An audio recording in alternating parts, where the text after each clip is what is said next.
Во престрет на новата учебна година донесена е одлука наставата да се одвива во онлайн формат поради состојбата со коронавирусот. Владата усвои одлука за реализација на едукативно-образовниот процес. Учениците од прво до трето оделение наставата ќе ја следат со физичко присуство, останатите ученици од основно и средно образование наставата ќе ја следат онлайн. Од друга страна, родителите ќе имаат можност да изберат нивните деца што се на таа возраст наставата да ја следат или физички или онлайн. По оваа информација денеска разговаравме со директорот на основното училиште Раде Кратовче, Благој Давидков, кој изјави дека училиштето е подготвено да започне со настава, почитувајќи ги сите мерки и протоколи за заштита од коронавирусот.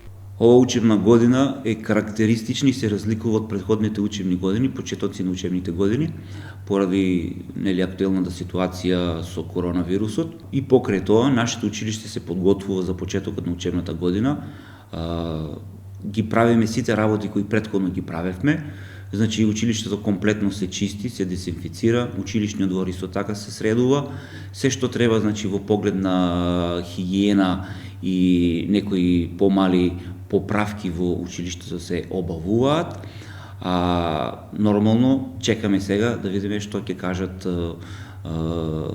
представниците од Министерството, конкретно да ги конкретизираат начините на кои ќе се одвива наставата, дали ќе биде тоа онлайн или на некој друг начин.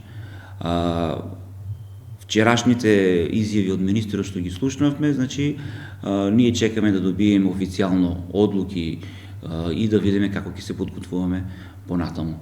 Инаку, ако наставата биде онлайн, ние сме подготвени, во текот течат онлайн курсиви за наставници.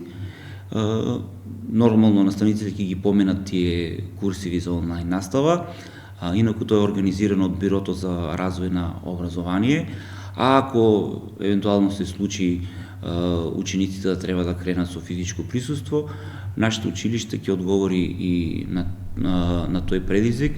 Ние мислиме дека поради тоа што имаме, особено во предметна настава, помал број на ученици, значи најголем дел од паралелките ни се помалку од 20 ученици, можеме да го исполниме критериумот, значи и за физичко присуство во училиштето на нашите ученици.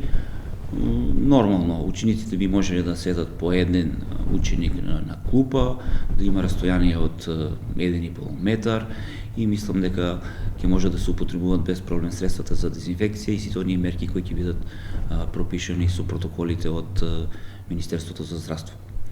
Но и покрај усвоената одлука околу тоа како ќе тече наставниот процес, се уште е неизвестно кога ќе започне новата учебна година, со оглед на тоа дека има можност да има пролонгирање, бидејќи се чека на формирање на собранието за да се направат измени во Законот за образование. Согласно владината одлука, часовите ќе бидат скратени за 10 минути.